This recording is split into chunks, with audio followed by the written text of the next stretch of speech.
ও দোকানি। হ্যাঁ বলো। আমি কিছু নিতে আসিনি, কিন্তু তোমার কাছে যে 1000 টাকাটা পেতাম, ওই 1000 টাকাটা আমাকে দাও। আজকাল আজকাল করে তো আজ 15 দিন হয়ে গেল, টাকাটা তো এখনো পর্যন্ত দিলে না। তুমি টাকাটা দাও, আমাকে গ্যাস সিলিন্ডার তুলতে হবে। এই রে, আমি তো আজকেই দোকানের মাল নিয়ে চলে আসলাম গো। কটা দিন পর এসে আমি তোমাকে দিয়ে দেবো, ঠিক আছে? কটা দিন পর বললে হবে না, আমার এখনই লাগবে। আর এই আজকে দেবো কালকে দেবো করতে করতে তো 15 দিন পার করে দিলে। আবার যদি বলে 2 দিন পর দিচ্ছি, তাহলে টাকাটা যে তুমি কবে দেবে তার কোনো হিসাব থাকবে না। তুমি আমাকে টাকাটা দাও, গ্যাস সিলিন্ডার তুলতে হবে। আমি তো আর জানি না যে তোমার আজকেই প্রয়োজন, তাহলে আমি মালটা তুলতাম না দোকানে। তুমি যদি কালকে আসতে আমি তোমাকে দিয়ে দিতাম পয়সাটা। তাই আমি দোকানের মাল তুলে নিয়েছি, একটা পয়সা নেই ক্যাশে। তুমি বরঞ্চ কালকেই এসো, আমি তোমাকে দিয়ে দেবো।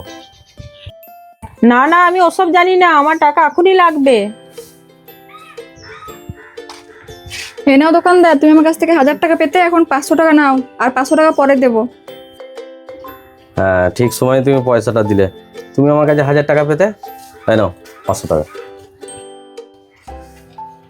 500 টাকা দিলে তো হবে না, আমার 1000 টাকাই লাগবে, আর 500 টাকা দিতে হবে। বললাম তো দিয়ে দেবো তোমাকে, কালকে দিয়ে দেবো। তোমার কাছ থেকে আমি 1000 টাকা পেতাম না, কখন দেবে? হ্যাঁ, তুমি তো আমার কাছ থেকে 1000 টাকা পেতে। ঠিক আছে, এই নাও 500 টাকা নাও, আর 500 টাকা তাহলে তুমি আমার কাছ থেকে পাবে। ঠিক আছে, তাহলে দোকানদার দাদা, এই 500 টাকা তুমি নিয়ে নাও, তাহলে তোমার 1000 টাকা শোধ হয়ে গেল। হ্যাঁ, তোমার তাহলে 500 500 1000 টাকা শোধ হয়ে গেল। আমি খাতা কেটে দিচ্ছি। আর তোমাকে আমি 500 টাকা দিয়েছি, আর এ নাও 500 টাকা। তাহলে তোমারও 1000 টাকা ক্লিয়ার হয়ে গেল, ধরো। হ্যাঁ ঠিক আছে, 1000 টাকা শোধ হয়ে গেল, আসছি। ও দিদি, শোনো শোনো, তোমার কাছে তো আমি 1000 টাকা পেতাম, 500 টাকা দিয়েছো, তাহলে এই 500 টাকাটা দিয়ে দাও, তাহলে তোমার 1000 টাকাটা শোধ হয়ে যাবে। হ্যাঁ তাও তো বটে। ঠিক আছে, তুমি এই 500 টাকাটা নিয়ে নাও, তাহলে তোমার 1000 টাকা শোধ হয়ে গেল।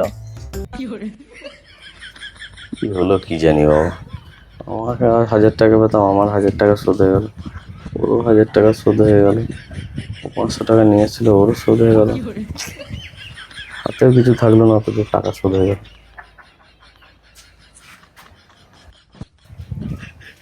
কি হলো রে বাবা, দোকানদারের কাছ থেকে 1000 টাকা পেতাম, শোধ হয়ে গেল, ওরও শোধ হয়ে গেল। কিছু হিসাব মাথায় ঠিকছে না, হাতেও কিচ্ছু থাকলো না। ধুর। এই যে কি শোধ হলো বুঝতেও পারলাম না। 500 টাকা বাড়ি থেকে নিয়ে এসেছিলাম, আর 500 টাকা ফেরত নিয়ে যাচ্ছি, আবার সবার ধারও শোধ হয়ে গেল। মাথায় ঢুকছে না ঠিক।